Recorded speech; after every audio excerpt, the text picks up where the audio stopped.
Hello my dear friends, this is Ranu Soni. You are watching my channel Tutor at your home. So friends, अगर आपने अभी तक channel को subscribe नहीं किया है, प्लीज़ सब्सक्राइब माय चैनल और साथ ही साथ बेल आइकन को भी प्रेस कर दीजिएगा for getting the further notification of all the videos. So guys, आज जो हम पोइट्री स्टार्ट करने वाले हैं उसका नेम है अमांडा. ओके, सबसे पहले ये जान लेते हैं कि who has written this poetry.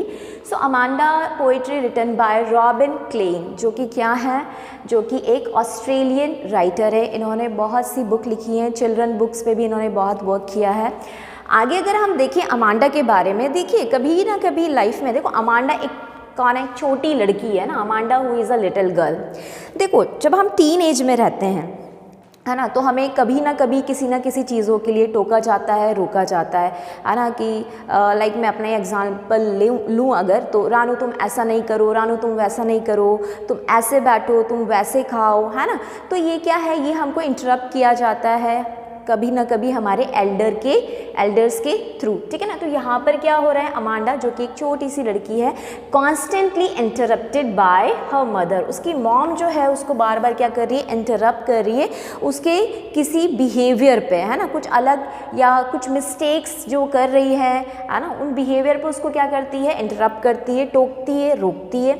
Her mother beliefs, उसकी मम्मा को क्या लगता है कि that Amanda's behaviour and conduct do not match with the code of good conduct laid out by the society. उनकी मॉम को क्या लगता है कि जो अमांडा का बिहेवियर है ना, जो छोटी छोटी गलतियाँ वो करती हैं, तो कहीं ना कहीं उनको ऐसा लगता है कि ये जो सोसाइटी है ये ऐसे बिहेवियर को एक्सेप्ट नहीं करेगी, है ना. तो उसको अभी टाइम है, अब टाइम आ गया है कि यहाँ से उसको अपनी गलतियों को या अपनी मिस्टेक्स को क्या करने की ज़रूरत है, सुधारने की ज़रूरत है, मैंड करने की ज़रूरत है. लेकिन क्योंकि वो एक छोटी लड़की है, वो अलग ही तरह से क्या करती है, रिस्पॉन्ड करती है, या मतलब अपने एक अलग ही इमेजिनेटिव वर्ल्ड में चली जाती है जब भी उसको किसी चीज़ के लिए रोका जाता है. तो क्या कर रही है, एवरी टाइम, मतलब हर वक्त जब भी उसकी मॉम उसको क्या कर रही है, इंटरप्ट कर रही है, when she is scolded she wishes. अब वो कुछ विश करती है, कुछ इमेजिन करती है. क्या इमेजिन करती है, वो ये इमेजिन करती है कि वो क्या बन जाए, या तो वो मरमेड बन जाए, या क्या हो जाए, एक ऑर्फन हो जाए, या क्या हो जाए, रैपुंज़ल हो जाए. देखो ये एक फेरी टेल का कैरेक्टर है. मैं आपको, जब हम पोइट्री कवर करेंगे ना, तब मैं इनके बारे में बहुत अच्छे से आपको बताऊँगी. सो यहाँ पर हम पढ़ने वाले हैं एक शैतान लड़की, एक लिटिल गर्ल जो कि क्या नहीं कर रही है, अपनी मदर के इंस्ट्रक्शन को फॉलो नहीं कर रही है ना. तो let's begin our poetry. So dear friends, this is our text, है ना. ये हमारी स्टार्टिंग लाइन्स है पोइट्री की, जहाँ अमांडा स्टार्टिंग लाइन्स में ही मदर के थ्रू पॉइंट आउट करी जा रही हैं एंड उनको इंटरप्ट किया जा रहा है उनके कुछ बैड बिहेवियर के लिए. तो पोइट यहाँ पर डिस्क्राइब कर रहे हैं कि कैसे मदर अमांडा को क्या कर रही हैं, उनकी बैड हैबिट्स के लिए या बैड बिहेवियर के लिए क्या कर रही है, उनको इंटरप्ट कर रही है, उनको रोक रही हैं. क्या कहती हैं वो, don't bite your nails Amanda. देखो वैसे भी नेल बाइटिंग करना एक अच्छी हैबिट नहीं होती है ना. मैंने देखा है क्लास में भी बहुत सारे बच्चों की हैबिट होती है नेल बाइट करना. तो देखिए ऐसा बोला जाता है, कहीं ना कहीं मैंने पढ़ा भी था, कि अगर आप नेल बाइट करते हैं तो इससे ये माना जाता है that you are not a confident person, है ना. आप थोड़े नर्वस हैं या आप कहीं लॉस्ट हैं, तो ऐसी हैबिट के लिए इस तरह से कमेंट किए जाते हैं ना. तो आगे वो बोलती है don't hunch your shoulder Amanda. अब यहाँ पर हंच क्या है, हंच का मतलब है बैंड. वो उनको क्या कह रही हैं, उनको इंटरप्ट कर रही हैं, उनको रोक रही हैं, उनको टोक रही हैं कि वो अपने शोल्डर्स को क्या नहीं करें, बैंड नहीं करें. देखिए यहाँ पर अमांडा क्या है, एक छोटी लड़की है ना. तो देखो अगर आप जब छोटे होते हो तो आपके जो बोन्स जो होती हैं वो भी बहुत ज़्यादा सॉफ्ट होती हैं. नॉर्मली हमको कभी ना कभी इन सब चीज़ों के लिए टोका ज़रूर गया है कि हमको स्ट्रेट बैठना चाहिए. क्लास में भी आपको बहुत सी बार टोका जाता है. अगर आप एकदम लेजीली बैठे होते हो बेंच पे तो आपको उसके लिए भी इंटरप्ट किया जाता है बाय योर टीचर. देखिए करेक्ट पोस्चर होना हमारी बॉडी का बहुत ज़रूरी है. अगर आपका एक पोस्चर करेक्ट होता है, आप कॉन्फिडेंट होते. अगर आप ऐसे लेजीली बैठे रहेंगे तो आप कॉन्फिडेंट पर्सन नहीं नज़र आएंगे, है ना. तो यहाँ उनको इसलिए बोला जा रहा है क्योंकि देखिए ऐसा कहा जाता है कि अगर आप ज़्यादा हंच करके झुक कर चलते हैं तो आपका यहाँ से शोल्डर ऐसे ही हो जाएगा, है ना. तो यहाँ इसलिए उसको इंटरप्ट किया जा रहा है. Don't hunch your shoulder Amanda. कौन बोल रहा है, ये मॉम बोल रही है. स्टॉप दैट स्लोचिंग, है ना. अब slouching and sit up straight Amanda. Slouching का मतलब होता है लेजीली बैठे रहना है यहाँ पर, मतलब sitting lazily on the sofa और ऑन द चेयर जहाँ भी, तो उसके लिए भी उनको क्या बोला जा रहा है कि नहीं ऐसा स्लोच नहीं करो, ऐसा लेजीली बैठे नहीं रहो, सिट अप स्ट्रेट, अपनी बॉडी के पोस्चर को एकदम स्ट्रेट रखो, है ना, अमांडा। अब जब ये सारी बातें उनकी मॉम उनको बोल रही हैं तो वो अपनी एक अलग ही दुनिया में चले जाती है, एक अलग ही इमेजिनेशन पे चले जाती हैं, क्योंकि उनको ये सारी चीज़ें अच्छा नहीं लग रहा है सुनना, है ना, तो वो अपने आप को कुछ इमेजिन करने लग जाती है कि अरे इससे तो अच्छा होता है मैं एक अलग दुनिया में होती, यहाँ तो मुझे बार बार क्या रोका जाता है, टोका जाता है। तो क्या बोल रही हैं वो, there is a language emerald sea where the sole inhabitant is me, a mermaid drifting blissfully, है ना। अब देखो यहाँ पर लैंग्वेज का मीनिंग क्या है, रिलैक्स, रिलैक्स, है ना। अब एमरल्ड देखो यहाँ पर सी को क्या बताया है, एमरल्ड मतलब ग्रीन बताया है ना, ग्रीन बताया है उसको। तो ये क्या चाहती हैं, अमांडा चाहती हैं हमारी कि यार मैं तो एक ऐसी प्लेस पे जाना चाहती हूँ जहाँ पर मैं अकेली हूँ, है ना। क्या बोल रही, where the soul, soul means alone, inhabited is me मतलब वहाँ कोई ना हो, मैं क्या हूँ, मैं क्या बन जाऊँ, मैं एक मर्मेड बन जाऊँ और मैं एकदम रिलैक्सिंग ग्रीन सी ब्यूटीफुल सी में क्या करूँ, रिलैक्स करूँ जहाँ कोई ना हो, और इवन मैं क्या करते जाऊँ, drifting, I should be drifting blissfully मतलब हैप्पीली मैं क्या करते जाऊँ, ड्रिफ्ट करते जाऊँ, मतलब जो वाटर की जो वेव्स होती हैं, है ना, सी में जो वेव्स हैं, ओशन करंट जो हैं, उन्हीं के साथ में क्या एकदम लेजीली क्वाइटली उनके साथ में बहते जाऊँ, है ना। सो वो बहुत ज़्यादा रिलैक्स एटमॉस्फेयर चाहती हैं और अपने आप को वो अलोन देख रही हैं इस पैराग्राफ में, इस स्टैंजा में, है ना, क्योंकि वो नहीं चाहती, इन सब बातों से वो बचना चाहती हैं, इन सारे कमेंट्स से वो बचना चाहती हैं, तो ऐसी प्लेस पे जाना चाहती है जहाँ वो सिर्फ खुद हो और कोई ना हो, है ना। अब देखिए ये तो हमारे दो स्टैंजाज यहाँ पर कंप्लीट हो गए हैं। अब हम यहाँ पर कौन कौन सी पोएटिक डिवाइसेस यूज़ हुई हैं वो भी यहीं समझ लेते हैं तो ज़्यादा बेटर रहेगा। अगर आप स्टार्टिंग की 2 लाइन्स देखेंगे तो आप बहुत अच्छे से देख सकते हैं कि ये दोनों लाइन एक वर्ड से स्टार्ट हो रही है, डोंट एंड डोंट, है ना। तो देखो जब कभी भी ऐसा होता है कि एकदम स्टार्टिंग लाइंस में अगर आप एक जैसे वर्ड यूज़ कर रहे हैं in the starting of the line और opening of the line of a poetry, तो वहाँ होता है anaphora. I hope I am writing correct spelling, है ना, यस, एनाफोरा होता है ना। एनाफोरा का मतलब होता है कि लाइक जब भी देखो यहाँ पर बहुत सारी पोएटिक डिवाइसेस होती हैं, पोएट्री वैसे भी फुल और फ्री एक्सप्रेशन होती है, तो जब भी आप स्टार्टिंग में सेम लाइन, है ना, सेम लाइन या सेम वर्ड्स यूज़ कर रहे हैं तो वहाँ एनाफोरा होता है। अच्छा आपने where the mind is without fear, Rabindranath Tagore की पोइट्री ज़रूर पढ़ी होगी, वहाँ पर वेयर वर्ड रिपीट होता है स्टार्टिंग ऑफ द लाइन में, है ना, तो वहाँ पर भी एनाफोरा था। फिर आगे आप जब पढ़ते हैं, don't bite your nails Amanda, don't hunch your shoulder Amanda, है ना। तो देखो यहाँ पर इस लाइन में सेकेंड लाइन में देखिएगा, यहाँ पर डोंट साउंड ओ, फिर इस वर्ड को छोड़ देते हैं, your sound O, then shoulder sound O. देखो कंटिन्यूसली इस लाइन में जस्ट आफ्टर अ वर्ड यहाँ पर एक साउंड रिपीट हो रहा है जो कि है साउंड ओ। तो जब ओ साउंड यहाँ पर रिपीट हो रहा है, ओ क्या है, वॉवल है, ठीक है, इट्स अ वॉवल। तो जब आप वॉवल किसी लाइन में रिपीट हो रहा होता है तो हम कहते हैं वहाँ पर एजोनेंस, वहाँ पर होता है एजोनेंस, ठीक है। अब अगर यहाँ तो वोवल साउंड हो रहा है, अगर कॉन्सोनेंट होता, कॉन्सोनेंट साउंड होता तो वहाँ कॉन्सोनेंस होता, ठीक है ना। आगे हम देख लेते हैं, देखो यहाँ पर हमारी पोएट्री की राइमिंग स्कीम भी है ना, राइम स्कीम में निकाल लेते हैं इसकी। देखो यहाँ पर वर्ड है अमांडा, यहाँ पर वर्ड है अमांडा, स्ट्रेट, फिर अमांडा, है ना। तो देखो राइमिंग स्कीम जब भी आप निकालते तो आप हमेशा यूज़ करिएगा अल्फ़ाबेट्स। अब जब भी आप अल्फ़ाबेट ए से स्टार्ट करते हैं, ए का मतलब होता है कि the same word if it is rhyming with the another word, है ना, अगर सेम राइमिंग पेयर बन रहा है तो आप उसको अल्फ़ाबेट ए देंगे। देन अगर एक नया राइम है, नया वर्ड है तो आप उसको बी। इस तरह से राइम स्कीम निकाली जाती है। जैसे Amanda, Amanda it is A, तो इट इज़ ऑल्सो ए।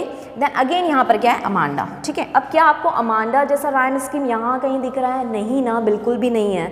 तो अब हम बी पर स्विच करेंगे। अब देखो यहाँ पर स्ट्रेट, आप इसको बी दे दीजिए। अब स्ट्रेट वर्ड का राइम एक भी मैच नहीं कर रहा है, ठीक है ना। तो अब हमको आगे मूव करना पड़ेगा, अब हमको सी अल्फ़ाबेट लेना पड़ेगा।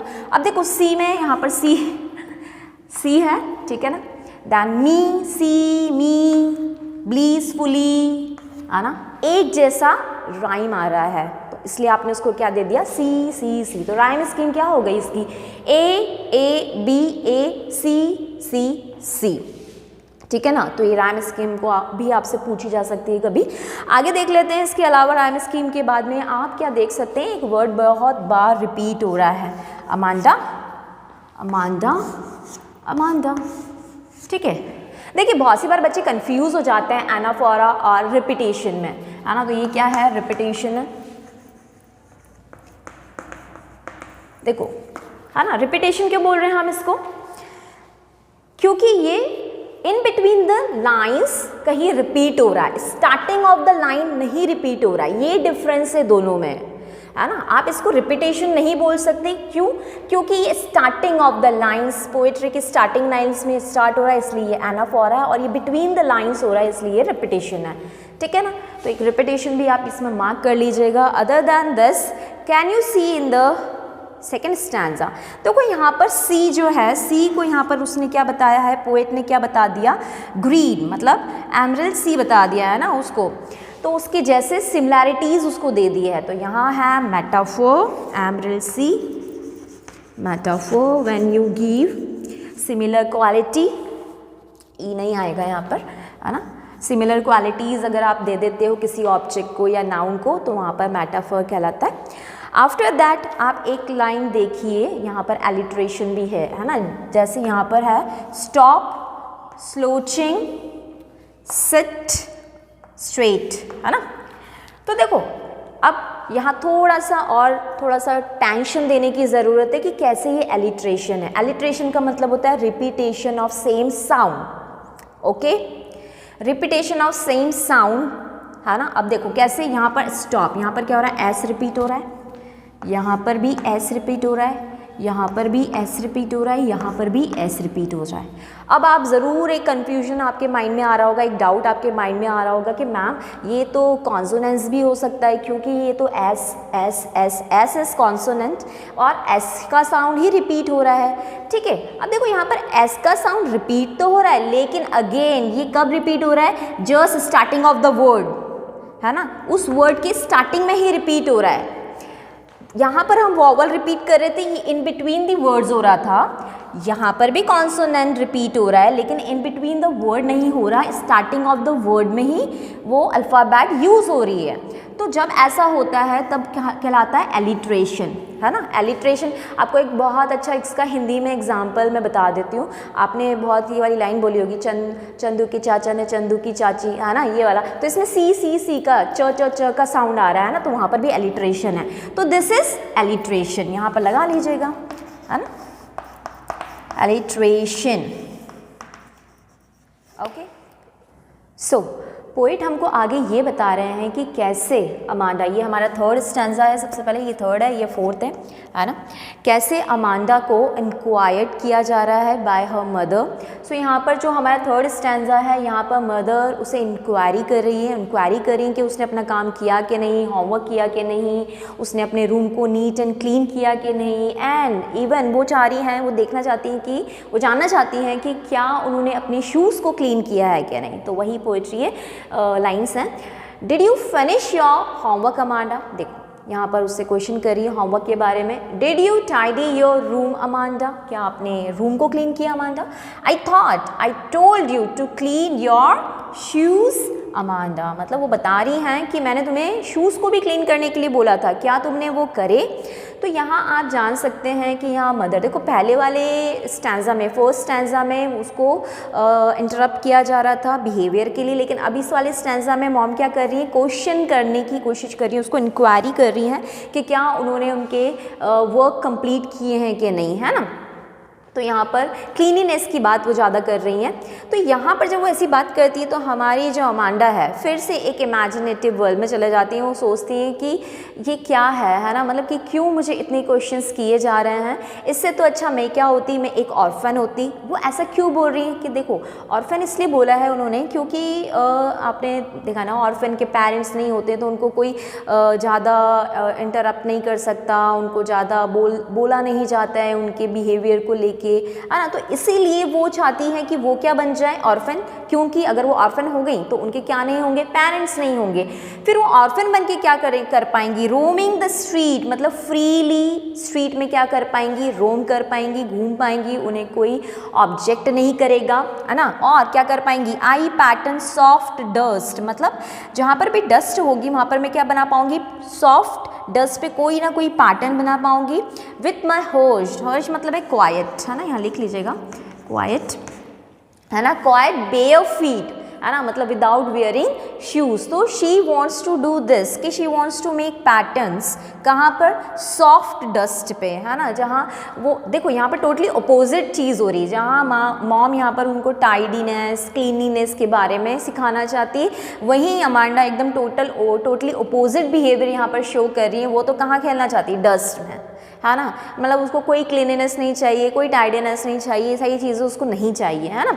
फिर आगे बोलती हैं कि मुझे तो क्या चाहिए, मतलब ऐसी प्लेस होना चाहिए कि द साइलेंस, जहाँ पर साइलेंस क्या हो, साइलेंस क्या हो, गोल्डन, है ना, क्योंकि देखो साइलेंस भी प्रीशियस होता है, होना चाहिए, क्योंकि इतनी सारी बातें जब उसको पूछी जा रही है तो वो क्या चाहती है, एकदम साइलेंट एटमॉस्फेयर चाहती है, वो नहीं चाहती कि उनसे क्वेश्चन पूछा जाए। तो उन्होंने क्या बोल दिया, द साइलेंस इज गोल्डन, मतलब ऐसा एटमॉस्फेयर चाहती हैं जहाँ साइलेंस क्या एकदम गोल्डन लगता है ना, एकदम पीसफुल लगता है। और फ्रीडम क्या लगता है, फ्रीडम जहाँ पर स्वीट लगता है। देखो ऐसा इसलिए बोल रही हैं, वो ये वाली लाइन इसलिए बोल रही हैं क्योंकि वो अपनी मॉम के साथ में क्या फ्री नहीं करती हैं, क्या फील नहीं करती, फ्री फील नहीं करती है ना। तो यहाँ पर हम रैपअप करते हैं इसको। यहाँ पर अभी इसकी पोएटिक डिवाइसेस समझ लेते हैं। अब देखो वापस से अगर स्टार्ट करेंगे तो अब तो मुझे आप भी लोग बता देंगे कि इसकी स्टार्टिंग लाइन में क्या पोएटिक डिवाइस यूज़ हुई है। Can you see did you repeat हो रहा है, तो यहाँ पर क्या है, एनाफोरा, अगेन मैंने आपको एक्सप्लेन कर दिया है फर्स्ट वाली स्लाइड में। एनाफोरा, यहाँ पर एनाफोरा है, रिपीटेशन ऑफ वर्ड्स हो रहे हैं, फ्रेज हो रहा है, डिड यू इज़ रिपीटिंग, है ना, स्टार्टिंग ऑफ द लाइन में ही है, तो यहाँ पर आप लगा लीजिएगा। अगेन अमांडा वर्ड बार बार यहाँ पर रिपीट हो रहा है, अमांडा अमांडा अमांडा, है ना, तो ये है रिपीटेशन, ओके, इसको लगा लीजिएगा, दिस इज़ रिपीटेशन, ओके। अभी इसकी राइमिंग स्कीम भी देख लेते हैं हम, क्योंकि यहाँ पर हर एक स्टैंजा में राइमिंग थोड़ा डिफरेंट होते जा रहा है। देखिए यहाँ पर फिर से अमांडा अमांडा रिपीट हो रहा है, पहले भी हुआ था, तो आप इसको तो ए ही दे देंगे, A and A. This word is shoes word is new and it is not rhyming with any above word, तो यहाँ पर आपको देना पड़ेगा डी, है ना। फिर आप देख लीजिए स्ट्रीट, फीट एंड स्वीट, क्या ये प्रीवियस किसी वर्ड से राइम कर रहे हैं, नहीं कर रहे हैं, तो अब आप इसको दे दीजिए ई, ठीक है। तो इन स्टैंजा में राइमिंग स्कीम क्या हो जाएगी, A D A E, okay, rhyme scheme की बात कर ली। अब हम यहाँ पर बात कर लेते हैं कि यहाँ पर जो हमारी लाइंस हैं, यहाँ पर क्या उन्होंने यूज़ किया है ना। तो देखो यहाँ पर रिपीट हो रहा है, यहाँ पर क्या बात कर रहे हैं, द साइलेंस इज़ गोल्डन, तो साइलेंस को क्या बता दिया उन्होंने, गोल्डन बता दिया। और फ्रीडम को क्या बना दिया है, फ्रीडम को बता दिया है स्वीट, तो यहाँ पर क्या यूज़ होगा, मेटाफोर, है ना। यहाँ पर क्या यूज़ हो रहा है, मेटाफोर यूज़ हो रहा है, क्योंकि उन्होंने साइलेंस को देखो मतलब जब आप पूरी क्वालिटी या सिमिलरिटी किसी को दे देते हैं तो वहाँ पर आप क्या यूज़ करते हैं, मेटाफोर यूज़ करते हैं। तो यहाँ पर पूरा साइलेंस को किसके जैसे सिमिलर बता दिया, गोल्डन बता दिया कि साइलेंस तो क्या है, गोल्डन है, और फ्रीडम क्या है, फ्रीडम तो क्या है, स्वीट है। दैट्स वाई यहाँ पर हम क्या यूज़ कर रहे हैं, मेटाफोर यूज़ करते हैं। अब देखिए आगे की कुछ और लाइन्स हैं, हम वो देख लेते हैं। 3 स्टैंजाज बाकी हैं हमारे, उनको भी हम क्विकली ख़त्म कर लेते हैं, okay, so be there. Okay, so further poet हमको ये बता रहे हैं आगे के स्टैंजा में कि जहाँ पर अमांडा की मॉम जो है उनको किसी चीज़ के लिए ना कर रही है, उनको डिसअलाउ कर रही हैं कुछ चीज़ों को खाने से, क्योंकि उन्हें लगता है कि ये चीज़ें खाने से उनके फेस पे क्या आ जाएंगे, पिंपल्स आ जाएंगे। तो रीड करते हैं, don't eat that chocolate Amanda, remember your acne Amanda, will you please look at me, when I am speaking to you Amanda. अब देखो यहाँ पर मॉम का अपना कंसर्न है कि अगर वो चॉकलेट्स ज़्यादा खाएंगी तो उनके फेस पे पिंपल निकल आएंगे जो यूजुअली होते हैं, क्योंकि देखो उन्होंने वर्ड क्या यूज़ किया है, रिमेंबर। रिमेंबर मतलब तुम्हें याद है ना कि इस चीज़ को खाने से क्या होता है ना। So will you please look at मी। देखो यहाँ पर जब मॉम उसे अपना कंसर्न शो कर रही है या उसको स्कोल्ड भी कर रही है तो यहाँ पर क्या हो रहा है, अमांडा बिल्कुल भी उनकी तरफ नहीं देखना चाहती। कौन देखना चाहता ना, जब हमको स्कोल्डिंग मिलती है तो हम उनके फेस, टीचर का फेस या मम्मा का फेस देखते हैं क्या? नहीं देखते, हम इधर उधर देखते हैं ना, अवॉइड करते हैं आई कॉन्टेक्ट। तो यहाँ पर मॉम को थोड़ा सा गुस्सा आ रहा है, उन्हें अच्छा फील नहीं हो रहा है, इसलिए बोल रही है will you please look at मी, क्या तुम मुझे देखोगी, मैं तुमसे बात कर रही हूँ, है ना, वो इग्नोर कर रही हैं। So at me when I am speaking to you Amanda. Okay, जब ये सारी बातें मॉम बोलती तो अगेन हमारी जो अमांडा है वो एक अलग ही इमेजिनेशन में चली जाती है। दिस टाइम एकदम अलग ही उनका इमेजिनेशन है। देखिए वो क्या बनना चाहती है, आई एम रैपुंज़ेल। अब देखो ये रैपुंज़ेल कैरेक्टर को जानना बहुत इंपॉर्टेंट है। अगर आपने कभी कुछ फेरी टेल्स, कभी स्टोरी सुनी होगी तो आपने इनकी स्टोरी किसी कार्टून चैनल पर भी देखी होगी कि देखो रैपुंज़ेल कैरेक्टर ऐसा था कि इन्हें एक विच ने पकड़ के कहाँ रख दिया था, टावर में, है ना, एक टावर में इनको कैद करके रख दिया था और सिर्फ अपने उसकी छोटी विंडो से वहाँ से सिर्फ इनके क्या बाहर डाउन मतलब फॉल करके रख रखे थे, हेयर उनके फॉल करके रख रखे थे, जिसको चढ़ के विच जो क्या करती थी उनके पास टावर में जाती थी। फिर एक दिन क्या होता है, वही हेयर को पकड़ के प्रिंस वहाँ पहुँच जाता है और प्रिंस रैपुंज़ेल को वहाँ से रेस्क्यू करके लेके चले जाता है ना। तो इसीलिए वो रैपुंज़ेल बनना चाहती क्योंकि टावर में अकेली थी वो, और यहाँ अमांडा भी क्या चाहती है, अकेले रहना चाहती है ना। उसको कोई डिस्टर्बेंस नहीं चाहिए, उसको कामनेस चाहिए, क्वाइट प्लेस चाहिए। तो क्या बोल रही है, आई एम रैपुंज़ेल, मैं तो क्या बनना चाहती हूँ, मतलब मैं तो रैपुंज़ेल हो जाऊँ तो अच्छा हो। I have not a care, मुझे कोई परवाह नहीं होगी, मैं शांति से रहूँगी, है ना। लाइफ इन अ टावर, मतलब टावर में लाइफ कैसी रहेगी, इज ट्रैंक्विल एंड रेयर, मतलब बहुत अनयूजुअल सी लाइफ होती है वहाँ की, कोई डिस्टर्ब करने नहीं आता, कोई आपसे कोई क्वेश्चन नहीं करता। तो कितनी पीसफुल वहाँ लाइफ हो सकती है, कितना पीसफुल वहाँ का एटमॉस्फेयर रहता है। यहाँ तो मुझे हर बात के लिए टोका जाता है, पूछा जाता है, मना किया जाता है। तो मैं तो क्या बनना चाहती हूँ, रैपुंज़ेल बनना चाहती हूँ। लेकिन रैपुंज़ेल ने जो किया था वो मैं नहीं करूँगी। रैपुंज़ेल ने क्या किया था, अपने जो हेयर थे उसने अपने विंडो से बाहर रख रखे थे, है ना, ताकि उसको पकड़ के वो विच ऊपर आती थी। फिर एक बार प्रिंस आया फाइनली, तो लेकिन वो उनके जैसा नहीं करना चाहती। वो सोच रही हैं कि मैं बिल्कुल भी उसके जैसे अपने हेयर को फॉल डाउन नहीं करूँगी। I will certainly never let down, मतलब she would not let down her bright hair। अब ऐसा क्यों चाहती हैं, अभी तक तो आपको क्लियर हो ही चुका होगा, क्योंकि वो क्या रहना चाहती है, वो अकेले रहना चाहती है, ना उनकी मॉम का ना किसी और पर्सन का इंटरप्शन चाहती है अपनी लाइफ में, है ना। तो इसलिए वो चाहती है कि मैं तो रैपुंज़ेल हो जाऊँ, कहाँ चले जाऊँ, टावर में, क्योंकि वहाँ की लाइफ कैसी होती है, ट्रैंक्विल। ट्रैंक्विल मीन्स होता है काम, पीसफुल, है ना, पीसफुल होता है ना, यस। सो अब यहाँ पर हम देख लेते हैं इसकी पोएटिक डिवाइसेस क्या है। यहाँ पर पूरा ख़त्म तो नहीं है, एक स्टैंजा और बाकी है हमारा। यहाँ देख लेते हैं क्या हमारी यूज़ हुई है। अमांडा अमांडा अमांडा रिपीट हो रहा है, तो ये रिपीटिशन है, लगा लीजिएगा। राइम स्कीम देख लेते हैं अगेन।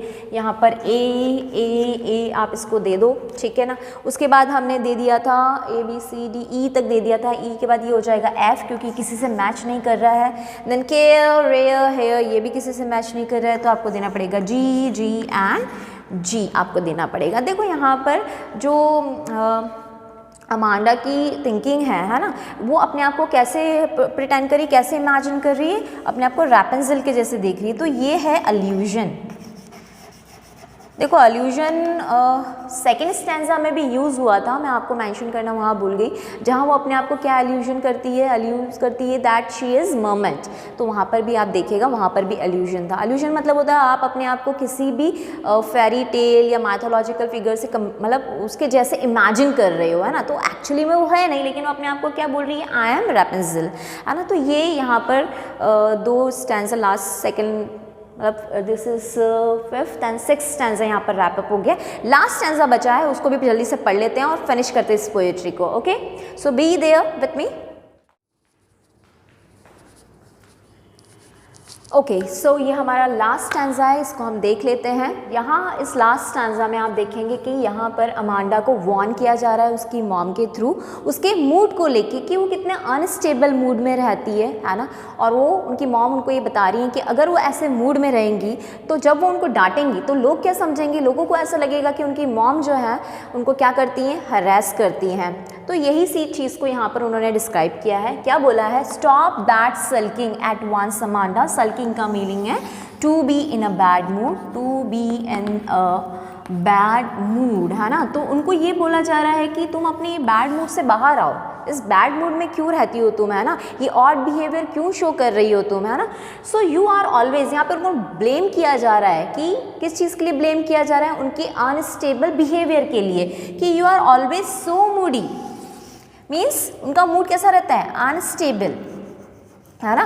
तो तुम इस अनस्टेबल जो मूड है, जो समझ में नहीं आता हमें भी, इन सब चीज़ों से बाहर आओ। क्योंकि जब भी मैं तुमको स्कोल करूँगी तो लोगों को तो क्या लगेगा कि उनकी मॉम उनको क्या कर रही है, नैग कर रही है, मीन्स हरास कर रही है ना। तो यहाँ उनकी मॉम उनको कह रही है उनके बिहेवियर को मैंड करने के लिए, उनके मूड को ठीक करने के लिए, anybody would think that I nagged at you Amanda. So finally देखिए, जब यहाँ पर इतनी सारी बातें बोली उनकी मॉम ने, आपने देखा यहाँ पर अमांडा का कोई रिएक्शन नहीं आया, है ना, क्योंकि हर बार हर एक स्टैंजा के बाद में कोई ना कोई उनका इमेजिनेशन चल रहा था, लेकिन यहाँ नहीं आता, क्योंकि अब जो अमांडा है वो बहुत ज़्यादा क्या हो चुकी है, सैड हो चुकी है ना। वो इनफैक्ट वो कोई रिएक्ट नहीं करना चाहती, रिस्पॉन्ड नहीं करना चाहती और इमेजिन भी नहीं करना चाहती है। ऐसा क्यों है, क्योंकि उनको ऐसा लगता है कि जैसे उनकी मॉम उनको मूड के लिए बोल रही हैं, है ना। तो हो सकता है कि अगर मैं इमोशन में आके अगर कोई रिएक्शन दूं तो उनकी मॉम की प्राइड के अगेंस्ट हो जाएगा।